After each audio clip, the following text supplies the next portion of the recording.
Soyez bénis richement, que la grâce du Seigneur vous soit multipliée de partout où vous nous suivez, que la paix du Seigneur soit le partage de quiconque qui nous suivra pendant ces moments de d'édification. Que le Seigneur vous bénisse encore une fois richement.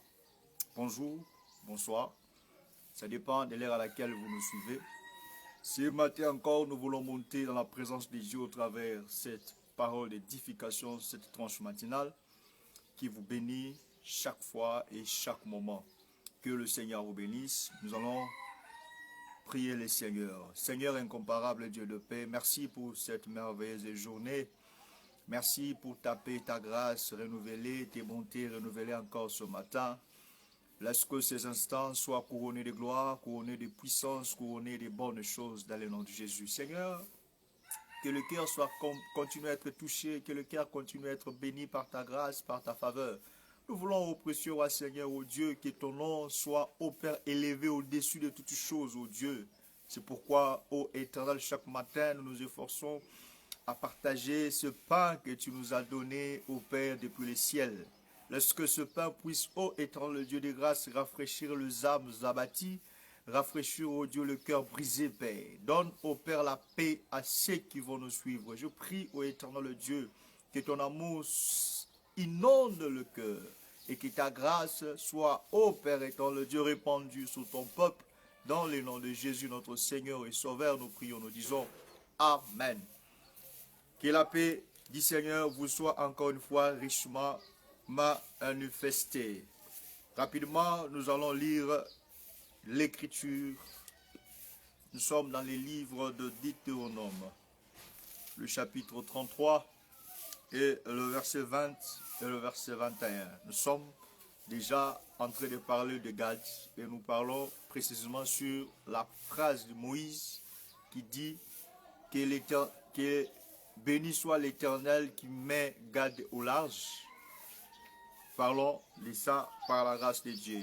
Nous lisons l'Écriture. Il est écrit, Deutéronome chapitre 33, le verset 20 au verset 21.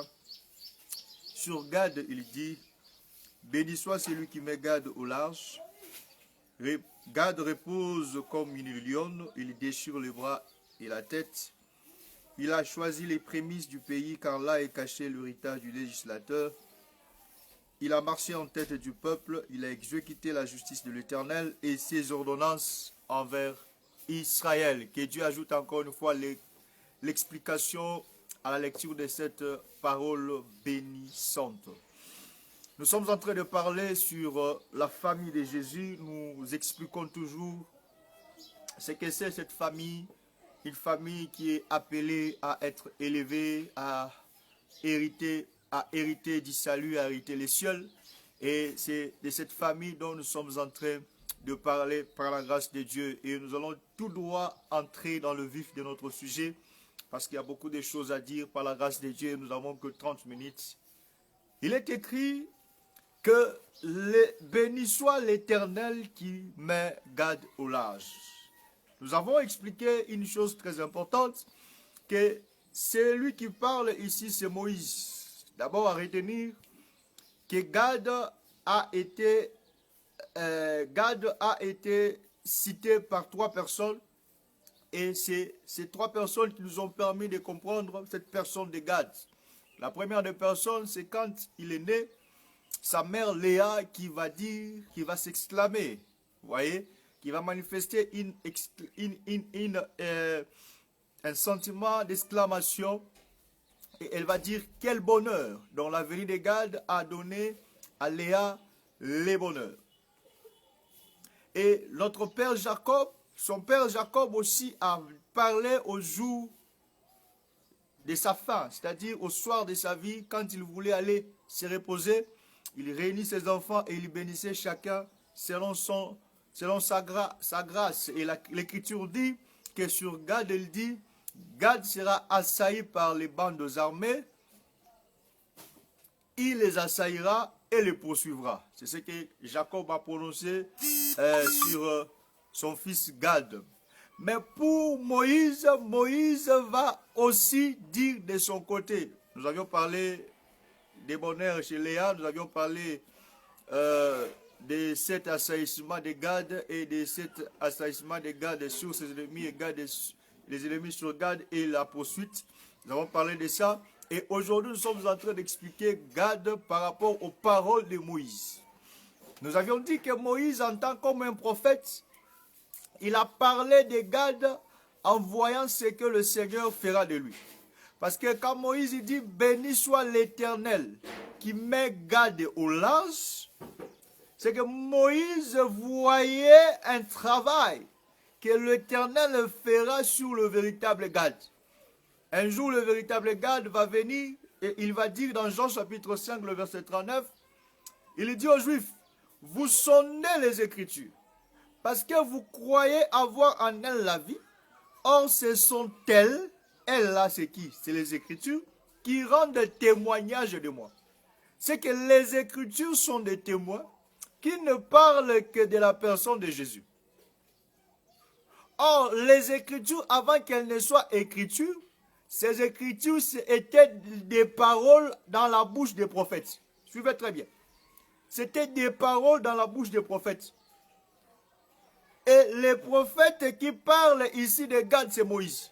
C'est que quand Moïse parlait, ces paroles n'étaient encore que paroles comme ça, abstraites, sans qu'on puisse toucher. Mais après, ces paroles ont été apposées par les écrits. Maintenant, nous pouvons aussi dire que les écrits sont des prophètes, mais sous forme écrite. Sont des paroles des prophètes sous forme écrite. Voilà pourquoi nous disons aussi que les Écritures sont des prophètes.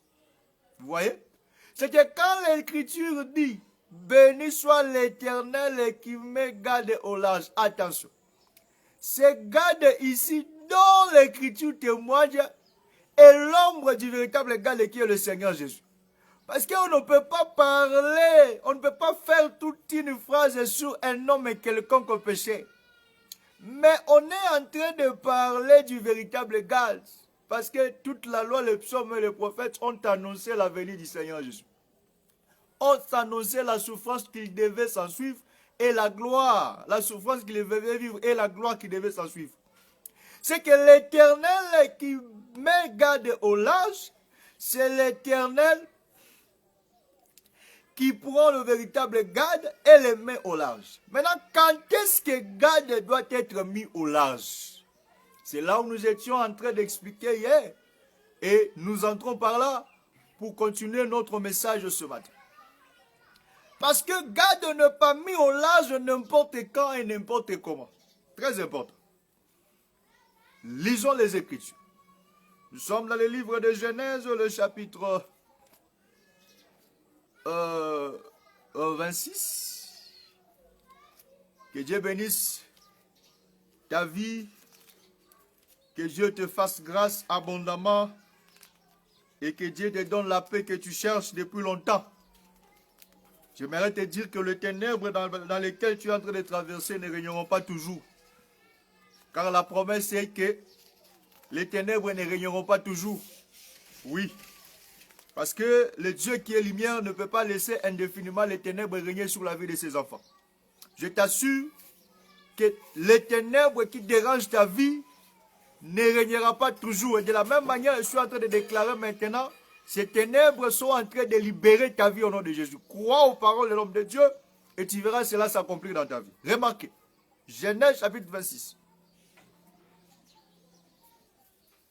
Nous commençons au verset 16. Verset 17. Verset 16. Et Abimelech dit à Isaac, 26 à partir du verset 16.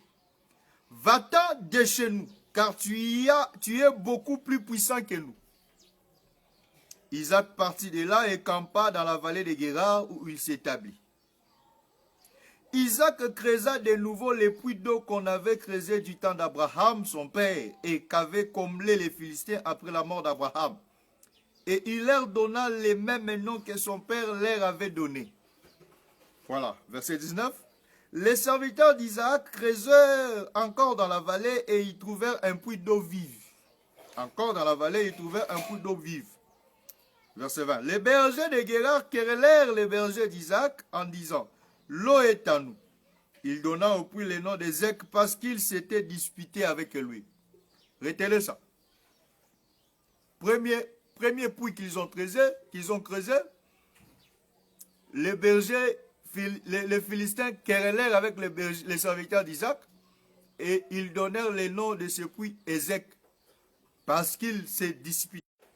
Il se transporta de là et creusa un autre puits pour lequel on ne chercha pas querelle. Ah, j'aime ça.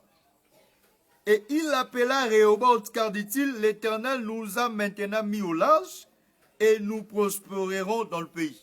Vous voyez? Que le Seigneur de grâce vous bénisse richement de là où vous êtes.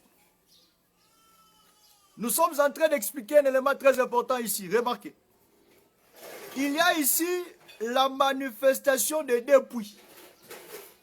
Le deux premiers puits, la Bible dit que les Philistins cherchèrent querelle aux serviteurs d'Isaac. Ézek et Sitna. Mais le troisième puits, là, on ne chercha pas querelle. Et Isaac donna ce puits le nom de Rehoboth, car dit-il, l'Éternel nous a mis au large et nous prospérerons dans le pays. C'est que le Rehoboth intervient quand la querelle cesse. Très important. Maintenant, qu'est-ce qui produit les querelles? Qu'est-ce qui produit les querelles? Ici, nous sommes en train d'expliquer quand est-ce que l'Éternel peut mettre garde au large. Parce que nous sommes en train de parler sur la parole de Moïse qui dit « Béni soit l'Éternel qui met garde au large. » Qui met garde au large. Maintenant, nous expliquons quand est-ce que garde doit être mis au large. Et nous sommes allés expliquer Isaac qui, quand il creuse le puits, le troisième puits, c'est là où les Philistins ne cherchaient pas querelle. Et il donna le nom à ce puits, Rehoboth. Et il dit, maintenant l'Éternel nous a mis au large et nous prospérerons dans le pays. C'est que Rehoboth ne met pas seulement quelqu'un au large, mais il fait en sorte que quelqu'un doit prospérer dans le pays. J'aime ça. Que la prospérité soit le partage de ceux qui écoutent ce message au nom de Jésus. Remarquez. Quand est-ce qu'on cherche querelle? Lisons dans les Écritures. Proverbe chapitre 30. Il est écrit. Qu'est-ce qui produit les querelles? Nous partons pour comprendre ce qui produit les querelles. L'Écriture s'interprète d'elle-même par la grâce de Dieu. Proverbe chapitre 30, le verset 33, la Bible dit, « Car la pression du lait produit de la crème. La pression du nez produit du sang. » La troisième phrase que j'ai cherchée, « Et la pression de la colère produit des querelles. » Donc, ce qui produit des querelles, c'est la pression de la colère. C'est que les Philistins étaient en colère contre Isaac. Voilà pourquoi ils ont produit les querelles au premier puits, Ézek. Ils ont produit les querelles au second puits, Sitna. Mais quant au troisième puits, les querelles ont cessé. Ils n'ont pas produit les querelles. C'est que ça veut dire qu'au troisième puits, la colère n'existait plus. Oh, que Dieu te bénisse. Je prie que l'esprit de la colère ne soit pas ton partage au nom de Jésus. Parce que celui qui est colérique ne produit que des querelles. Or là où il y a les querelles, il n'y a pas l'esprit de Dieu. Que la grâce de Dieu vous soit multipliée. Maintenant, c'est quoi en réalité qui produit la colère dans les Écritures? Romains chapitre 4.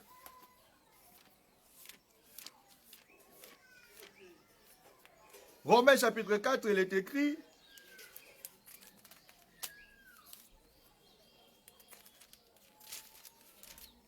Nous sommes au verset. Le verset 15. Il est écrit. Remarquez.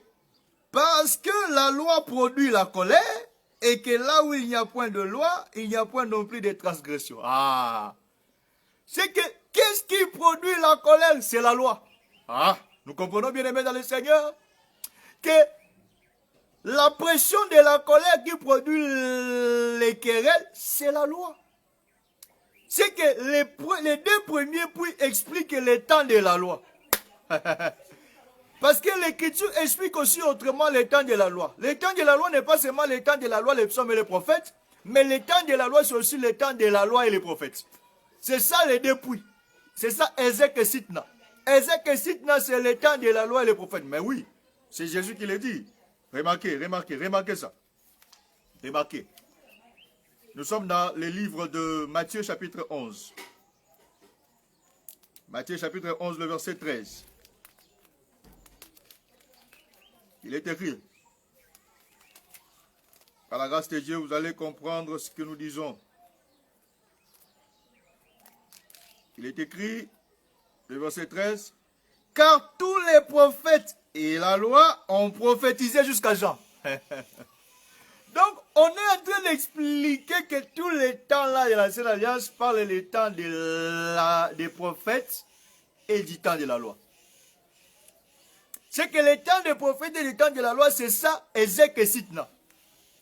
Voilà pourquoi le premier puits a produit la colère, a produit les querelles, le deuxième puits a produit les querelles, parce que ce puits représente la loi. C'est la loi qui produit la colère. C'est que tous les temps de l'Ancienne Alliance, c'était le temps d'Ézèque et Sitna. En réalité, c'était le temps de la loi. C'est que dans le temps de la loi, l'homme était colérique. C'est pourquoi vous allez voir que pendant ce temps, il y a Caïn qui manifeste la colère, la haine contre son frère et tue son frère Abel. Pendant ce temps, vous allez voir que la colère a produit des réactions pécheresses. Les hommes se sont livrés à de meurtres.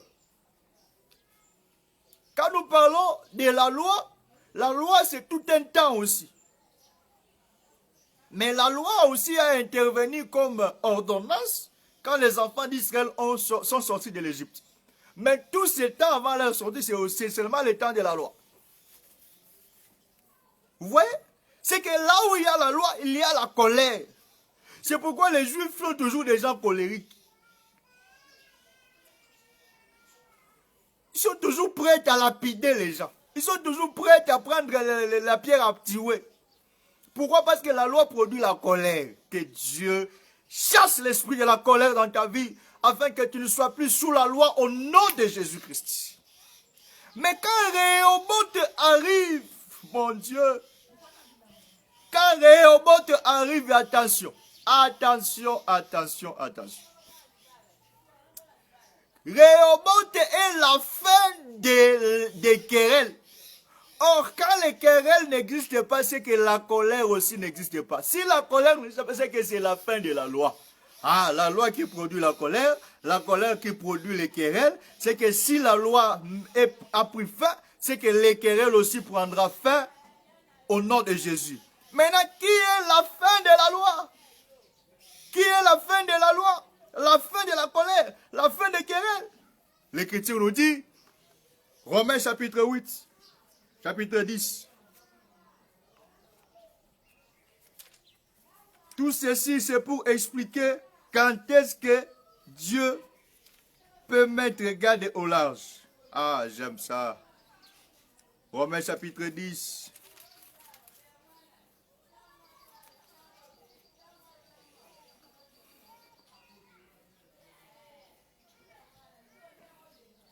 Le verset 4, il est écrit. Car Christ est la fin de la loi pour la justification de tous ceux qui croient. Ah, que Dieu soit loué. C'est que Rehoboth qui met fin aux querelles, c'est Christ. Vous voyez? C'est que Christ, c'est lui le puits qui met fin aux querelles.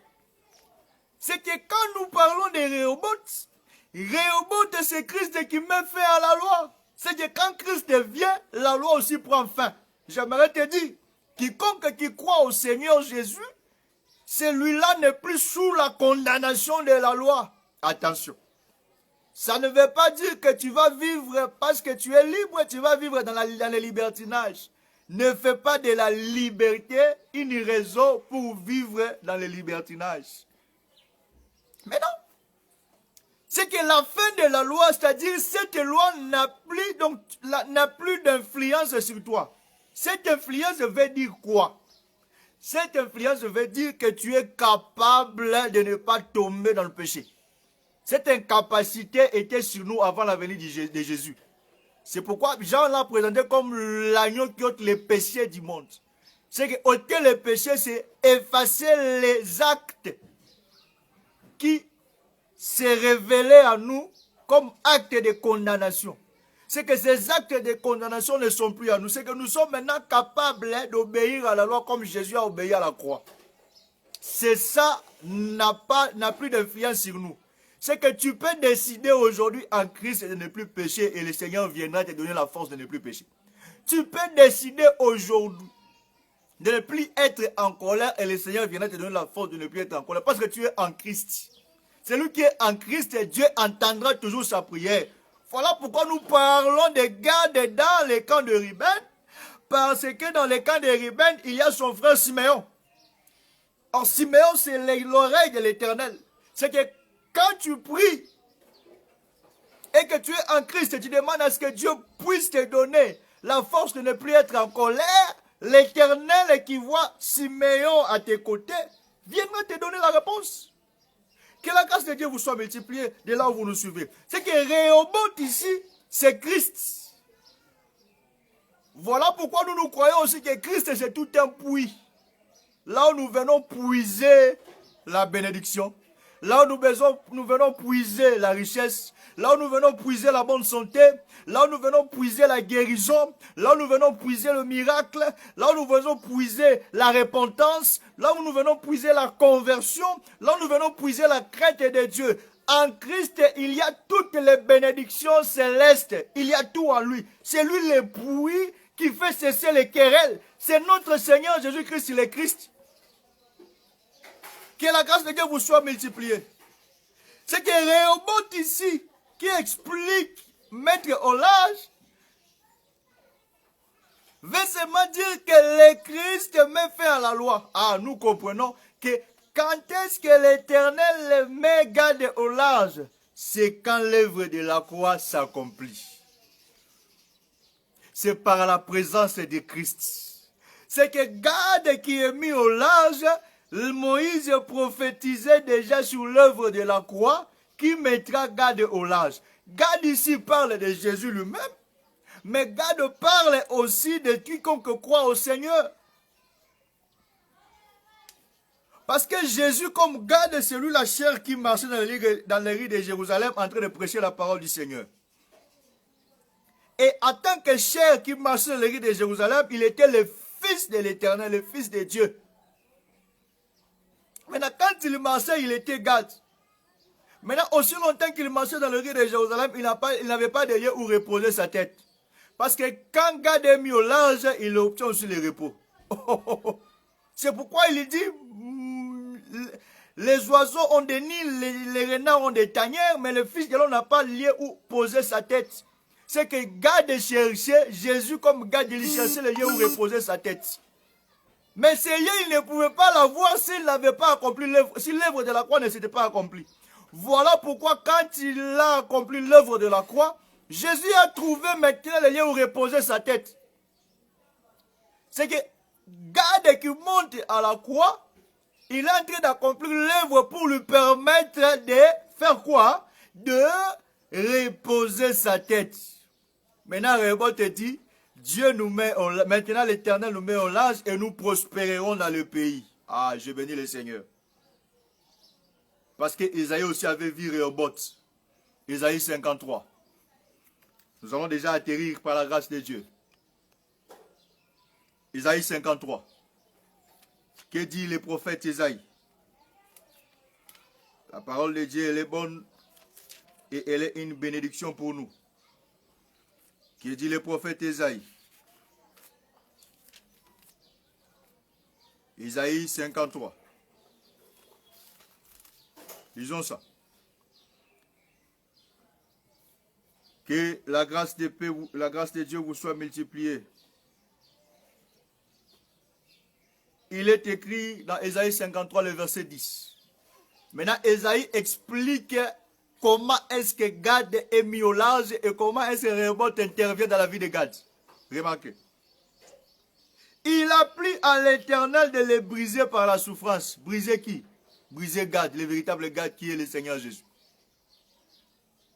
Voilà pourquoi pendant tout le temps où Isaac creusait le puits, le premier puits, on venait chercher querelle, c'est la souffrance. Deuxième puits, on vient chercher querelle, c'est la souffrance. C'est Dieu qui est en train de briser Isaac par la souffrance. C'est ça aussi, garde, que le Seigneur est en train de faire traverser dans la souffrance. Il a pris à l'Éternel de le briser par la souffrance. Après avoir livré sa vie en sacrifice pour le péché, ah j'aime ça, il verra une prospérité, une postérité et prolongera ses jours.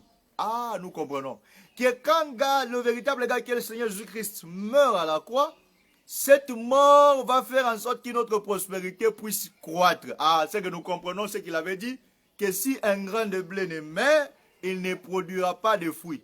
C'est que la mort du grain de blé fait en sorte que les grains de blé produisent plusieurs fruits. C'est que ce grain de blé, c'est que Esaïe est en train de dire ici.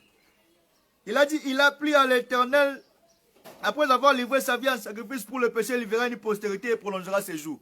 C'est que c'est les grains de blé qui meurent, et après une postérité va prolonger les jours du grain de blé. C'est le Seigneur Jésus-Christ qui est comme la semence, le grain de blé est tombé dans la tombe. Il devait mourir dans la tombe et ensuite, ce grain de blé va produire un arbre et l'arbre va produire beaucoup de fruits. Les fruits de cet arbre, c'est quiconque croit, c'est nous qui avons cru. Nous sommes le fruit de l'arbre qui est sorti au travers la mort du grain de blé qui est le Seigneur Jésus-Christ. Tu n'appartiens plus à ta famille, tu appartiens à Jésus. Parce que tu es issu du grain qui est mort et qui est ressuscité. Mais la suite de la prophétie d'Ésaïe dit quoi? Et l'œuvre de l'Éternel prospérera entre ses mains. Je bénis le Seigneur. C'est ça, Rehoboth. Nous prospérerons dans le pays. C'est que quand le Seigneur meurt et ressuscite, cela veut dire que Gad est mis au large et il verra la prospérité dans le pays. Ce pays-là, c'est quoi? C'est le pays de la parole. Bien-aimé, celui qui croit à la parole de Jésus, au message de la vie, à l'évangile éternel, la prospérité est son partage. C'est pourquoi l'apôtre Jean dit, je souhaite que vous prospérez à tous égards, comme prospère l'état de votre âme. L'état de l'âme prospère quand quelqu'un fait quoi? Croit au Seigneur Jésus. Car remarquez, l'âme est la première partie du corps qui obtient le salut avant le salut du corps. C'est que le salut de l'âme intervient quand tu crois à la parole de Jésus, au message de la vie.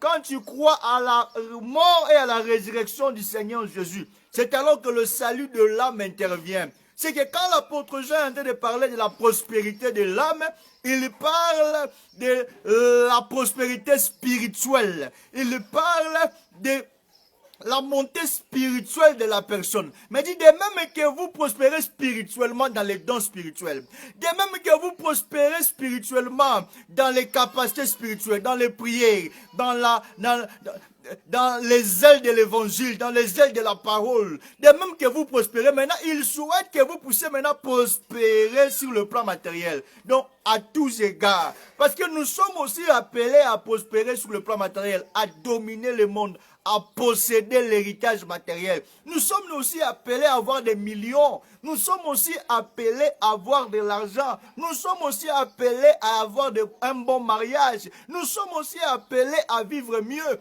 Nous sommes aussi appelés à avoir des maisons sur la terre. C'est que c'est cette prospérité-là que l'apôtre Jean est en train de parler, mais il dit, cette prospérité doit venir parce que vous êtes déjà prospère dans votre âme. L'âme ici, c'est la prospérité spirituelle. C'est pourquoi j'aimerais te demander, de dire, frères et sœurs, que Dieu t'accorde la prospérité spirituelle. Que Dieu te donne la prospérité spirituelle. Parce que la Bible dit, l'œuvre de l'Éternel prospérera entre les mains de l'agneau de Dieu qui ôte le péché du monde. Entre les mains du véritable Gad. C'est que quand Gad est dans le repos, c'est alors qu'il prospère dans le pays. C'est pourquoi tu vois, Moïse est en train de dire que Gad repose. Mon Dieu de grâce, mon Dieu. Mon Dieu. L'Éternel met Gad au large et Gad repose. Il brise la main, il brise les bras et il brise la tête. Il dit, Gad repose comme une lionne. Ah, j'ai béni le Seigneur. Gade repose comme un lion parce qu'il a vaincu. Par la grâce de Dieu, nous allons expliquer Gade qui repose comme un lion, c'est qui. Mais retenez aujourd'hui, frères et sœurs, que Gade ne peut être mis au large si l'œuvre de la croix n'est pas accomplie. Or, être mis au large, c'est recevoir du repos. Être mis au large, c'est prospérer dans le pays. Être mis au large, c'est avoir la bénédiction matérielle, spirituelle et matérielle. C'est que cela ne peut arriver que si les querelles cessent. Or, les querelles ne peuvent cesser si le Christ ne vient, si l'œuvre de la croix ne s'accomplit. Or, les querelles sont produites par la colère et la colère est produite par la loi.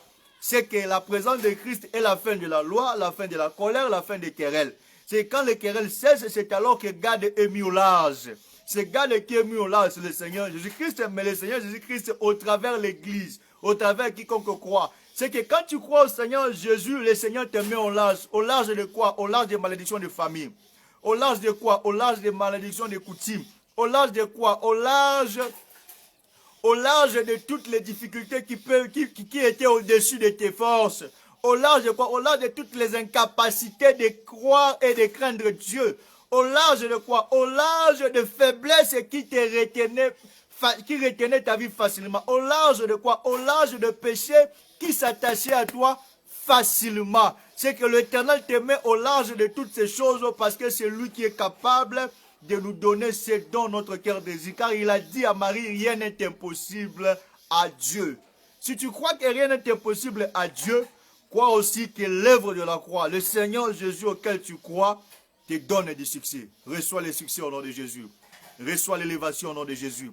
Reçois la paix au nom de Jésus. Reçois l'avancement au nom de Jésus. Que ta vie change, que ta vie se transforme et que la paix et la grâce te soient multipliées dans le nom de notre Seigneur et Sauveur Jésus-Christ. Que le Seigneur vous bénisse.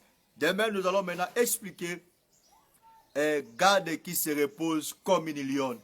Quand est-ce que Gade doit se reposer comme une lionne? Par la grâce de Dieu. Que la paix et la grâce vous soient multipliées. Rendez-vous demain matin à la même heure. Que Dieu vous bénisse.